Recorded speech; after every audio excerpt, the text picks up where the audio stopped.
Hello. Hello, BookTube. It's Rose, the Scally-Dandling about the books. And Tilly from Tilly's Shelf. And we're here for a bit of a late Shaketember activity. Yeah, so, because like once a month, Tilly and I, we read a play and we talk about it as it's our Discussing Drama series that we've been doing for a year and 3/4 now. Yeah, and it's going strong. And so we had needed to do a Shakespeare play for Shaketember, and we picked one of the plays that the Shaketember hosts were doing, but failed completely to fit in with their timetable. So Lukash from, I was going to say Totally Pretentious, but his channel name's completely different now. Help. I don't know what it is. Now you said that, it's gone out of my head, whereas I didn't know what it was. But now you said Totally Pretentious, the other one's just gone. We'll think of it in a minute. So Lukash, Jason from Old Loose Chapter and Verse, and Rainey from Rainy Day Reads were the Shaketember hosts who discussed this play. And did we even say the name of the play yet? I don't know. I'm getting very confused about names. The name of the play. It was Othello, one of Shakespeare's very well-known tragedies. Yes, so Othello. We were talking about, we read these plays for fun, in theory, don't we? We do Discussing Drama because we think it's fun to read plays and talk about them. Was Othello fun, Roz? Is there anything fun about, a man smothering his wife with a pillow violently on the middle of the stage? I don't know. No. Or anything fun about seeing what we're led to believe is a decent, upright, heroic man turned into this monster, this violent, abusive wife murderer. Yeah, by another abusive wife murderer. Wife abuser. Sorry. Yes. Yeah. No, he does. He murders his wife in the end. Yeah. He murders his wife. I mean, Yeah. It's bad. I mean, Shakespeare's tragedies have a way of being quite bloody and quite brutal, but there's something special about Othello that makes it particularly unpleasant, I think. I think I couldn't agree more, and that's why I've not read it since I was 16, and so that means you brought me up in an Othello-less landscape of Shakespeare. So you did a very good job with Shakespeare. You took us to King Lear, you took us to Hamlet, you took us to Macbeth. We went to see Twelfth Night like 3 times in a year once, and we'd covered Much Ado About Nothing. We covered all sorts of different Shakespeare plays. But if ever Othello came up, it's we don't go and see Othello. Oh no, not Othello. Like if anyone came round like local theatre doing a performance of Othello, no, not Othello. I kind of entered my adulthood with this idea that Othello was somehow, not an acceptable Shakespeare play. It's somewhat subpar. And which is really it's funny because I never thought that it was a bad play. It was just the one Shakespeare play that I studied it at school for the O levels, which is the exams you do at 16, and found it so traumatic and upsetting and difficult and distressing that I just thought, I never want to read that again, never want to see that one again. Yeah. So Stay away from it. I might have the same response. I might not be rushing to revisit Othello. And so in like 42 years time, okay, do you think like you'll be like doing some conversation with your daughter, your adult daughter, about how the reason she's never read Othello? Yeah, I think in fairness, obviously I've only read this and I would like to see it performed at least once. Yeah, and I've seen it performed maybe 3 times, so it's a bit unfair, Yeah, because I think some aspects of it I just struggle to believe that they could be convincingly portrayed on stage, I suppose.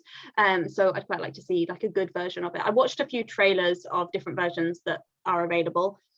The 1995 one doesn't look great. I don't know if anyone's seen that. Let me know in the comments whether it's worth watching. But there looks like a really good version done by the National Theatre, which is what you would expect from the National Theatre. So I might try and get hold of that one. A Cruel Reader's Thesis. Thank you. Ping! It came back into my head. Apologies, Lukash.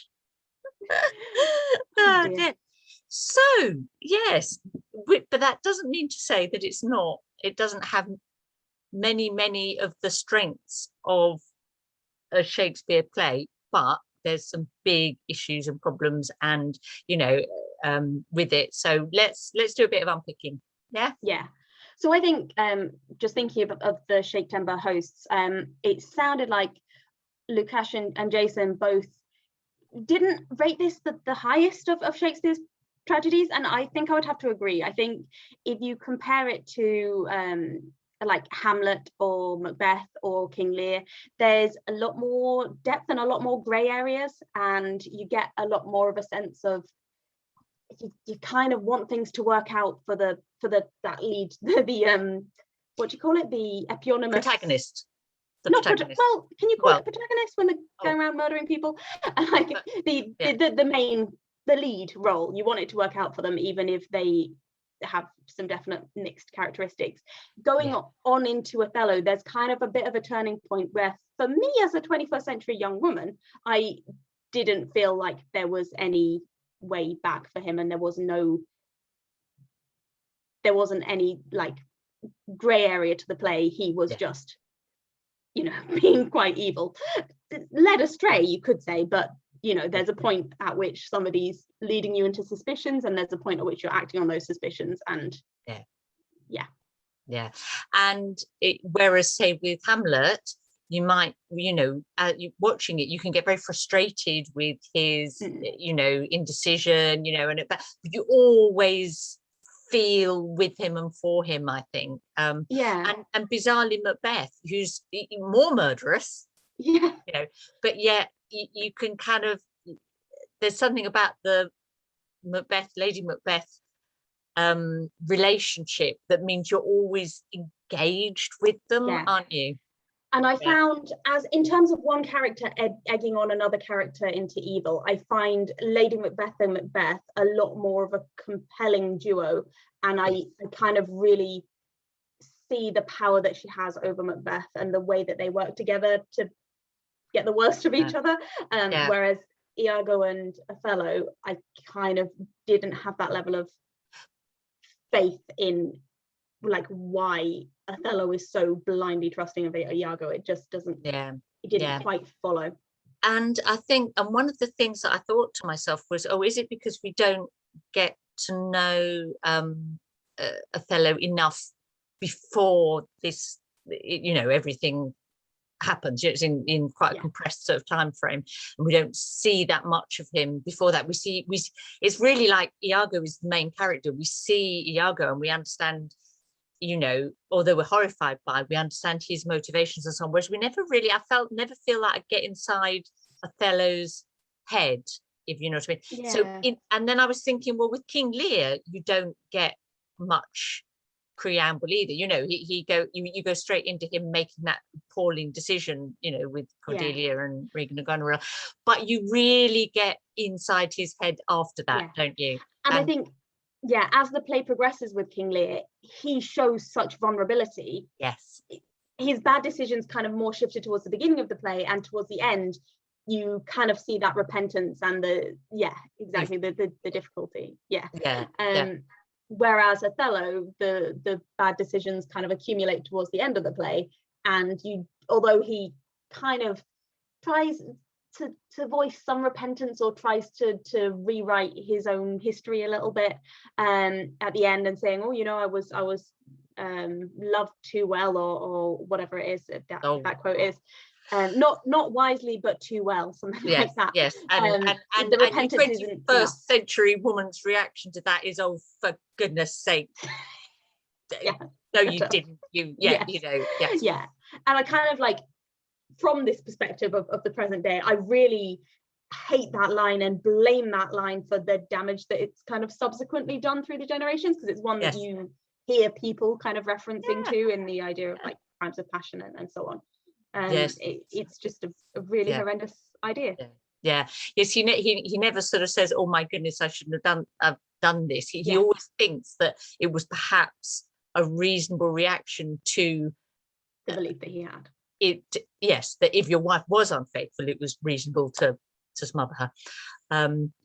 It is always sort of is still there for him, isn't it? And I think one of the questions that you have to ask is how a 17th century rather audience would have seen that, and whether he would have been a more sympathetic character. Because one of the things that people say about Othello is that, you know, it's really interesting to have like a black character that is a sympathetic character, and for me he's kind of not. So I didn't find him. Would he have been, you know, if you were watching that in the original Globe, you know, in 1603 or whatever, would you have felt a sort of a sympathy for him that we don't? Potentially. It's very difficult to say, isn't it? But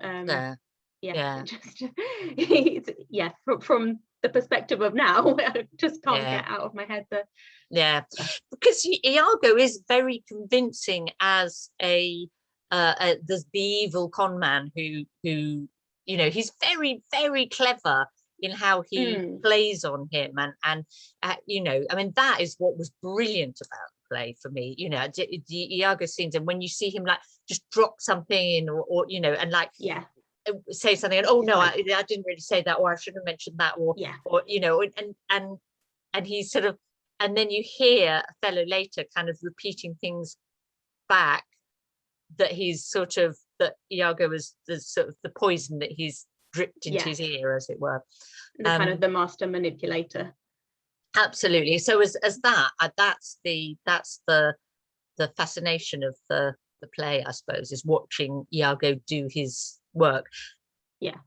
And you know, and also with Roderigo, and also with Cassio, you know, he and Amelia, you know, and and Desdemona, he plays everybody, and that is like, so it's really Iago's play, isn't it? I can see what you mean. And you kind of need somebody in that role of Iago who can be very convincing in that. Yes. And so in which case, like, Othello is really like the fool, isn't he? And that was something that I found interesting, because a lot of Shakespeare's tragedies have a fool, or have like a kind of like a lighter-hearted subplot, I suppose. And there's one scene with a clown and some musicians. Two little scenes with the clown. No, very, very little. And there's a scene where Iago and Desdemona are kind of joking, and sort of quite I have to be honest, I didn't really get that scene. I was kind of reading it. I think it's quite near the beginning of the play, isn't it? And I was kind of struggling to get back into the language. I think Jason was also saying that he wasn't sure whether the language in the first two acts is maybe a bit denser than the typical. I don't know. But I was just kind of reading that thinking, where's this leading? Is this going to be relevant? but actually that was a scene that really works for me, because I think the what I like about Desdemona can be played as this sort of very young, innocent, sort of virginal, you know, like the extreme, you know, like she has to be made super pure and perfect, so that his killing her is, you know, unbelievable and dreadful. Whereas actually I think she could be played as, you know, as a Venetian society, you know, girl from a very polished background who can flirt and make fun of things, and is clever and has strong-minded, you know. So I like that she's not a sort of simplistic victim figure, even though she is the victim. I think, she is the victim, and she is maybe more simple than some other women in Shakespeare, I suppose. What the Shaketember hosts spent a lot of time talking about is Amelia, and the character of Amelia, and how she's maybe the most interesting character in the play, almost.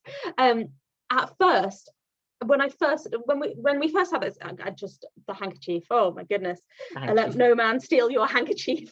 We first have this situation where the handkerchief is lost, and then Desdemona for the first time is like, I wish I could find my handkerchief, because my husband really will get really upset that I've lost it. And we know that Amelia knows exactly what's happened to the handkerchief, and she doesn't say. And she also sees Othello being annoyed with Desdemona about the handkerchief, and she still doesn't say.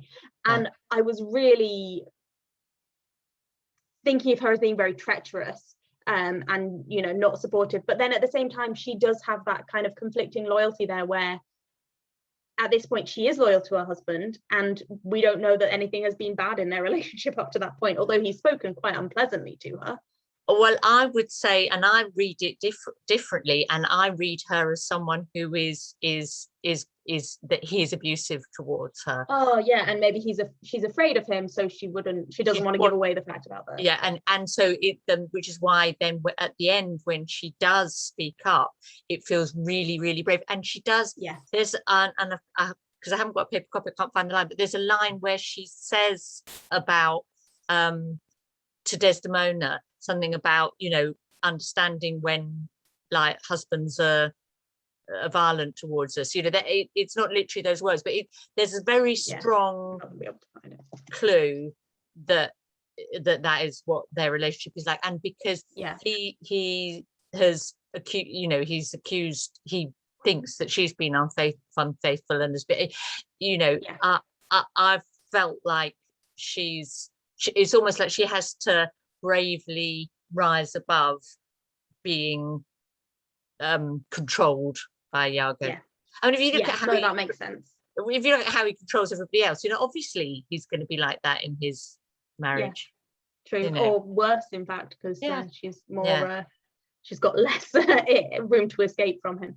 So it is a very bold move for her to, stand against him at the end. It obviously doesn't end very well for her. But it morally it does. She will go to heaven. Yeah. Yes, she's going to heaven, and Othello's going to hell. Yeah. Oh dear. No.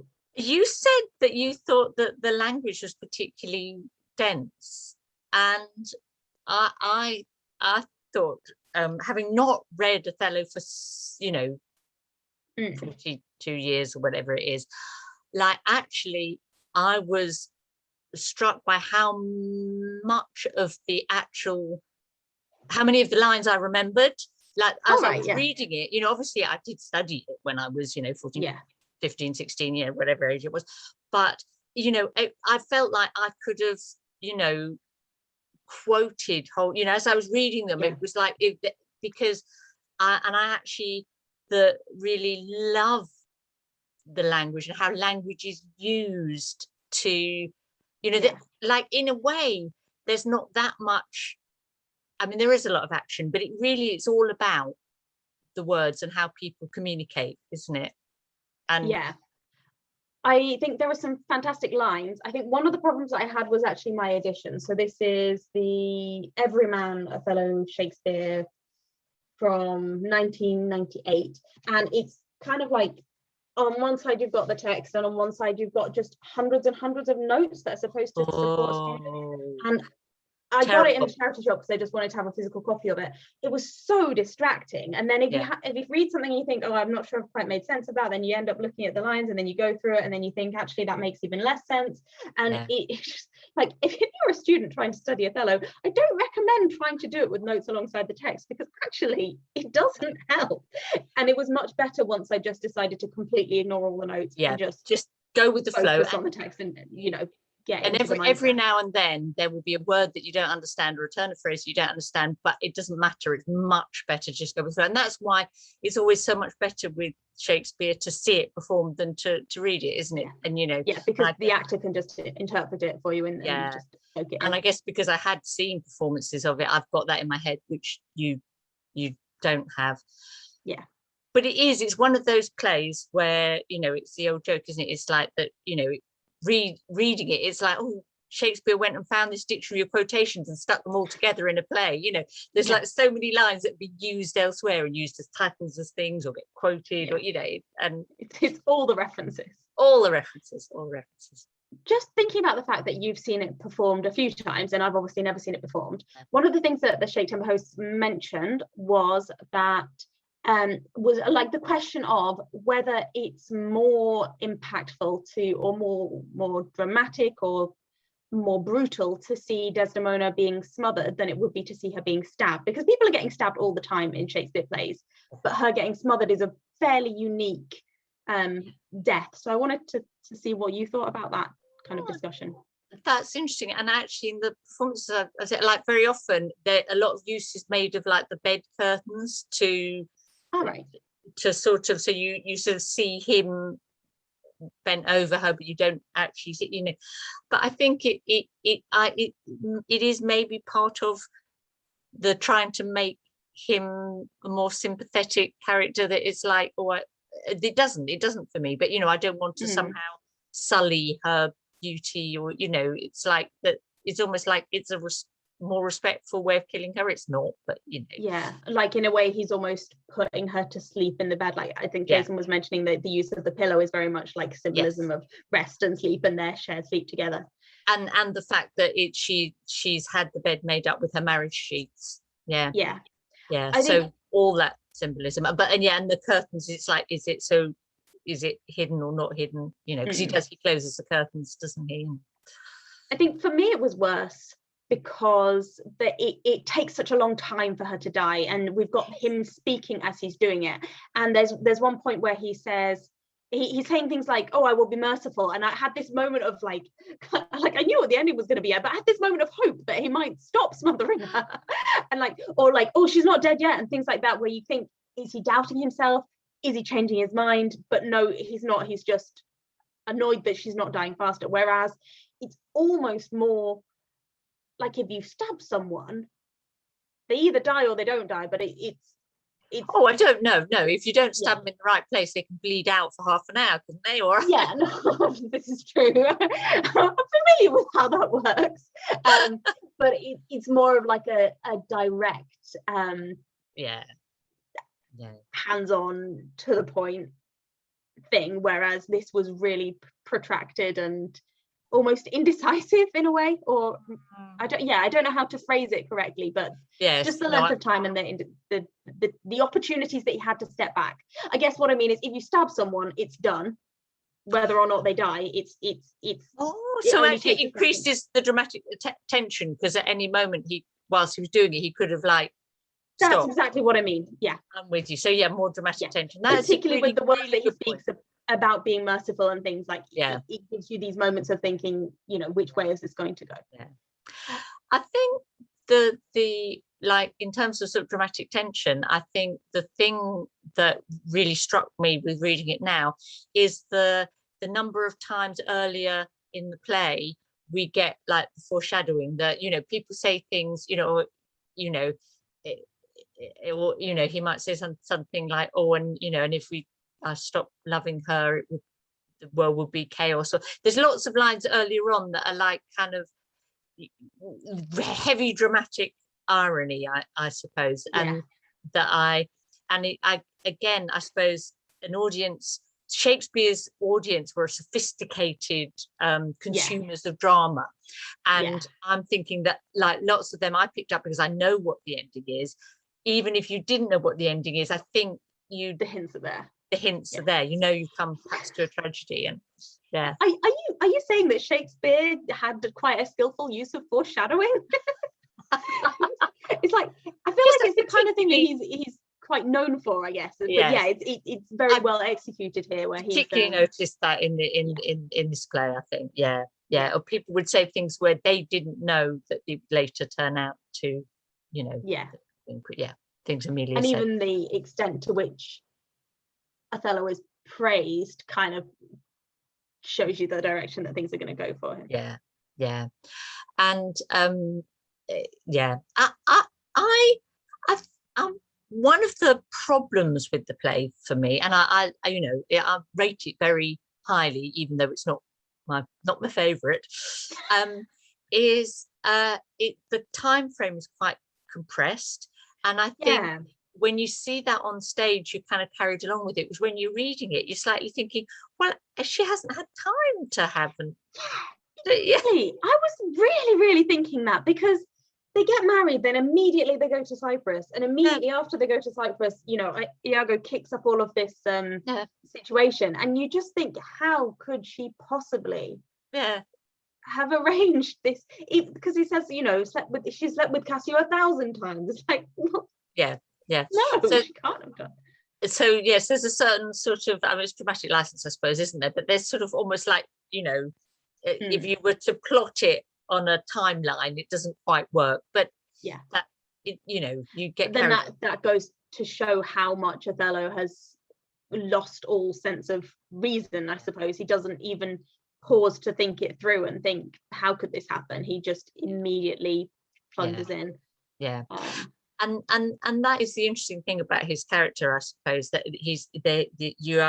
you're asked to believe in this person who is very competent and brave general, but quite naive in his personal life and easily sort of taken in, you know, by people, and that felt like a bit of a like, maybe is that slightly implausible, but maybe it's not. Maybe, you know, he's like a straightforward, decent man of action, loyal to his, you know, there's the implication that he's never had a serious sort of relationship before, you know.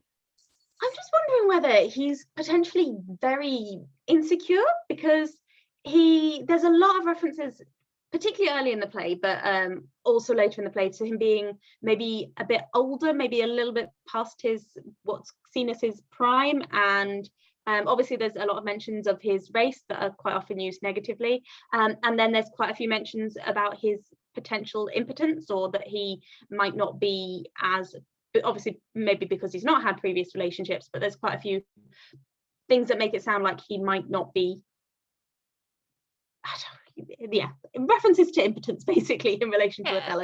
Or and that he might not be a skillful lover, or and then the one fight scene that the one army fight scene that we see him being involved in, he's not actually responsible for the victory. It's actually the weather that wrecks the ships and saves Cyprus from this Ottomite army that's coming in. So I don't know whether he's kind of psychologically a bit vulnerable to Iago, because although he is this much applauded general, he doesn't have the self-confidence and self-belief, perhaps.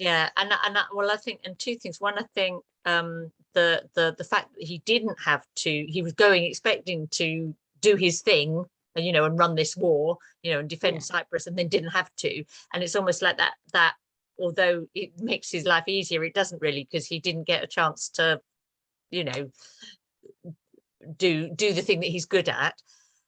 But also, I think, and this is I think the racism, you know, is really, really powerful, isn't it? And he's sort of, you know, he's broken through the glass ceiling or whatever. He's proved himself as a general despite his race, and, you know, he has to sort of scorn the Ottomans because, you know, they're also, you know what I mean, other. And he's got to be, I'm super loyal and I'm super effective, and I've done such valuable things for the state. And there is a line somewhere about how he was taken into slavery and won his freedom. So you get the feeling he's had quite a complex history, and he's had to deal with a lot of prejudice, and potentially a lot of trauma that might affect his emotional responses to things. And I think it's also fair to say he didn't seek out Desdemona, she sought out him, and that is made quite explicit. So there's always a feeling that, you know, she's presented perhaps as in some ways more emotionally sophisticated than I thought it was also interesting from her. I know you were saying at the beginning, like, she's often portrayed as this kind of perfect woman. I thought it was interesting that she fell in love with him because of hearing about his his past life, and then immediately she wants to join him going into battle. Like, she's not just like getting married to him because she wants a husband. It's almost a way out of her father's house and a bit of an adventure for herself. So then part of me wonders whether she, like, I believe that she loved Othello, but she also, it sounds like her father kind of kept her under lock and key, so she was also looking for a little bit of freedom. Yeah. It's so goodness me, which just shows there's so much to think about, talk about, like with any Shakespeare play, or or the good ones, it sends you off in lots of different, and there's lots of possible ways of playing all the different roles, and so although in some ways it's less complex than Lear, Hamlet, Macbeth, and so on, it's still got that richness, hasn't it? Yeah. And I think we've been talking about this for maybe about half an hour, so we should probably stop. And look forward to reading something jolly and light-hearted for discussing in October for Victober. Something for Victober that's going to be fun and entertaining. Our plan is we're going to read Charlie's Aunt by, I've forgotten the author now, Brandon Thomas, something like that. It's a Victorian farce, Victorian comedy. Just so as far away but the one link that it has with Shakespeare is that there's cross-dressing involved. Oh, fantastic. So that'll be good. Right. Bye, everyone. Thank you for watching. Bye.